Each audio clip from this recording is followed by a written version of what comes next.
Je l'ai dit et je l'ai répété encore, les objectifs de ce match-là, c'est continuer à progresser dans notre politique, c'est-à-dire qu'après la qualification de l'équipe nationale du Sénégal, je l'ai dit il y a 2-3 jours à la publication de la liste, vous savez très bien qu'on n'a pas souvent le temps dans ces grandes compétitions d'avoir des temps en réalité la planification et surtout de préparation.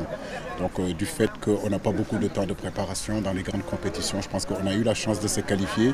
Donc ces matchs qui vont arriver, que ce soit le match contre le Bénin, la 5e journée, que ce soit le match contre le Brésil et samedi contre l'Algérie, l'objectif c'est de continuer à penser au jeu, à peaufiner, à donner du temps de jeu à ces garçons qui viennent d'arriver, qui ne connaissent pas la tanière, mais aussi stratégiquement essayer de bouger dans notre amélioration.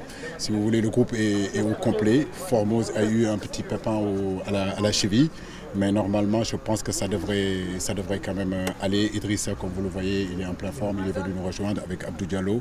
J'ai envie de dire que l'ensemble du groupe du Sénégal est là et est prêt justement à bien préparer ce match-là contre l'Algérie. Coach, espérons qu'on va récupérer Formose. Si tel est le cas, alhamdoulilah. Si tel n'est pas le cas, est-ce que vous allez faire appel à un autre joueur ou bien c'est Crépin qui risque de dépanner sur le flanc droit? Non, ce n'est pas question d'amener un autre joueur. Nous espérons déjà premièrement la santé à notre garçon, qu'il revienne le plus rapidement possible.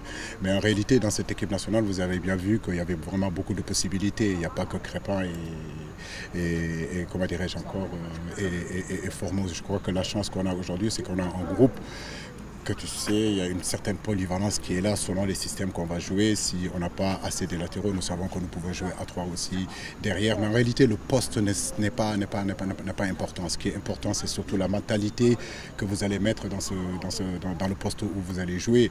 Crépin a déjà joué sur ce poste-là, on l'a déjà vu, mais c'est effectivement à 5. À Bruges, il a joué dans ce système-là. À Monaco, il continue à jouer dans ce système-là. Donc pour moi, il ne faut pas faire une fixation sur le poste. Ce qui est important, c'est sur le terrain, il y a une position initiale, mais en réalité, cette position-là peut évoluer selon l'animation.